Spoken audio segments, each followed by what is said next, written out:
Hi, അങ്ങനെ നമ്മുടെ ഷിപ്പിലെ ആദ്യത്തെ ഡിന്നർ കഴിക്കാൻ വേണ്ടി പോവാണ്. സത്യത്തിൽ തീരെ ക്ഷമയില്ലാത്തത് കൊണ്ട് തന്നെ ഫുഡ് കഴിച്ചു കഴിഞ്ഞ ശേഷമാണ് ഞാനൊരു വീഡിയോ എടുക്കുന്നത്. അപ്പോൾ നമുക്ക് ഇന്നത്തെ ഡിന്നറിന് എന്തൊക്കെയാണ് ഉള്ളത് എന്ന് നോക്കാം. ചിക്കൻ വെച്ച് എന്തൊരു ഐറ്റമാണ്. നമ്മുടെ കൂടെ പല സ്റ്റേറ്റിൽ നിന്നുള്ള ടൂറിസ്റ്റുകളുണ്ട്. അതിൽ കുറേ പേര് വെജിറ്റേറിയൻ ആണ്. അതുകൊണ്ടാണ് ഇത്രയും വെജിറ്റബിൾ ഐറ്റംസ്. ഫുഡ് നമുക്ക് എത്ര വേണമെങ്കിലും കഴിക്കാം. ഫുഡ് തീരുന്നതിനനുസരിച്ച് അവർ റീഫിൽ ചെയ്തുകൊണ്ടേയിരിക്കും. പിന്നെ ഡിന്നറിന് കറക്റ്റ് ടൈമുണ്ട്. 8 മണി മുതൽ 8:30 വരെയാണ് ഡിന്നറിനുള്ള ടൈം. അത് കഴിഞ്ഞ് വന്നു കഴിഞ്ഞാൽ പിന്നെ നമുക്ക് ഭക്ഷണം കിട്ടില്ല കേട്ടോ. ഇതാണ് ഇന്നത്തെ non veg item. Tuna fish കറിയാണ്. നമുക്ക് എത്ര വേണമെങ്കിലും കഴിക്കാം. പിന്നെ ടൊമാറ്റോൻ്റെ ഒരു സൂപ്പ്.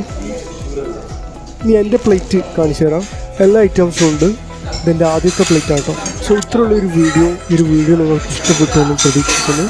പുതിയൊരു വീഡിയോയുമായി വീണ്ടും വരാം. ടാറ്റാ ടി ടി ടു ടു.